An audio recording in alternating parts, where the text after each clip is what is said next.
પીએએફએફ કનેક્શનની તપાસ, people's entry fascist ફ્રન્ટની સંડોવણીની પણ આશંકા અત્યારે વ્યક્ત કરાઈ રહી છે। આતંકી સંગઠન જૈશ સાથે સંકળાયેલું સંગઠન પીએએફએફનો પ્રવક્તા તનવીર અહેમદ રાઠરે તેવી પણ જાણકારી છે। ધરપકડ કરાયેલ ડોક્ટર આદિલ જ તનવીર રાઠરે હોવાની આશંકા છે। સુરક્ષા એજન્સીઓ દ્વારા ડોક્ટર આદિલ અહેમદની પૂછપરછ કરાઈ। મળતી વિગતો અનુસાર જે રીતે લશ્કરે તોયબા ટીઆરએફ નામથી કામ કરે છે તે જ પ્રકારે જૈશે મોહમ્મદ પીએએફએફ નામે જમ્મુ કાશ્મીરમાં કાર્યરત છે।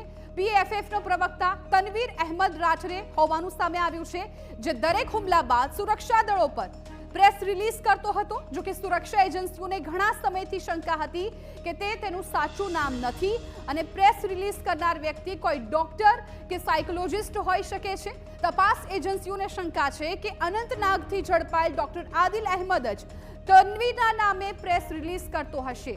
શું તે જ પીએએફએફનો માસ્ટરમાઇન્ડ છે કે કેમ તે દિશામાં પણ તપાસ હાથ ધરવામાં આવી છે।